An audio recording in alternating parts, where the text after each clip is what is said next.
ನಿಮ್ಮ ಹಳೆಯ ಚಿನ್ನದ ಒಡವೆನ ಅಧಿಕ ಬೆಲೆಗೆ ಮಾರಬೇಕೆ? ಆಟಿಕಾಗೆ ಕಾಲ್ ಮಾಡಿ 8880 ಅಟ್ಟಿಕಾ ಗೋಲ್ಡ್ ಕಂಪನಿ.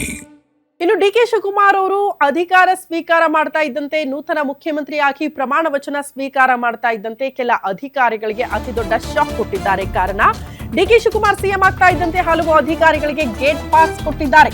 ನೂತನ ಮುಖ್ಯಮಂತ್ರಿಯ ಹಣಕಾಸು ಸಲಹೆಗಾರನ ನೇಮಕ ಮಾಡಲಾಗಿದೆ. ನಿವೃತ್ತ ಐಎಎಸ್ ಅಧಿಕಾರಿ LK ಅತೀಕ್ ಅವರನ್ನ ನೇಮಕ ಮಾಡಲಾಗಿದೆ. ಬೆಂಗಳೂರು ಬಿಸಿನೆಸ್ ಕಾರಿಡಾರ್ ಅಧ್ಯಕ್ಷರಾಗಿ ಮುಂದುವರಿಕೆಯಾಗಿದ್ದು, ಸರ್ಕಾರದ ಉಪ ಕಾರ್ಯದರ್ಶಿ ಟಿ ಮಹಂತೇಶ್ ಅವರಿಂದ ಆದೇಶವನ್ನ ಹೊರಡಿಸಲಾಗಿದೆ. ಅಡಿಷನಲ್ ಚೀಫ್ ಸೆಕ್ರೆಟರಿ ಆಗಿದ್ದ ತುಷಾರ್ ಗಿರಿನಾಥ್ ಅವರನ್ನ ಕೂಡ ವರ್ಗಾವಣೆ ಮಾಡಲಾಗಿದೆ.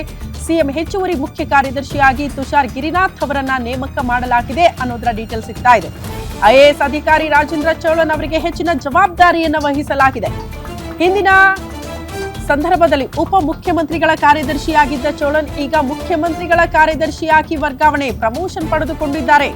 ಈ ಹಿಂದೆ ಕೆಪಿಸಿಎಲ್ ವ್ಯವಸ್ಥಾಪಕ ನಿರ್ದೇಶಕರಾಗಿದ್ದ ಚೋಳನ್ ಈಗ ಮುಖ್ಯಮಂತ್ರಿಗಳ ಕಾರ್ಯದರ್ಶಿಯಾಗಿ ನೇಮಕಗೊಂಡಿದ್ದು, ಇನ್ನು ಮುಂದೆ ಕಾರ್ಯದರ್ಶಿಯಾಗಿ ಕೆಲಸ ಮಾಡ್ತಾರೆ ಮುಖ್ಯಮಂತ್ರಿಗಳ ಜೊತೆಗೆ ಅನ್ನೋದ್ರ ಬಗ್ಗೆ ಡೀಟೇಲ್ ಸಿಗ್ತಾ ಇದೆ. ಅಲ್ಲಿಗೆ ಕೆಲ ಅಧಿಕಾರಿಗಳಿಗೆ ಗೇಟ್ ಪಾಸ್ ಕೊಡೋ ಮೂಲಕ ತಮಗೆ ಯಾರು ನಿಷ್ಠಾವಂತ, ದಕ್ಷ ಮತ್ತು ಬಹಳ ವರ್ಷಗಳಿಂದ ಡಿಕೆ ಶಿವಕುಮಾರ್ ಅವರ ಜೊತೆಗೆ ಇದ್ದವರನ್ನ ತಮ್ಮ ಹತ್ತಿರದಲ್ಲಿ ಇಟ್ಟುಕೊಳ್ಳೋ ಪ್ರಯತ್ನ ಡಿಕೆ ಶಿವಕುಮಾರ್ ಅವರಿಂದ ಆಗಿದೆ.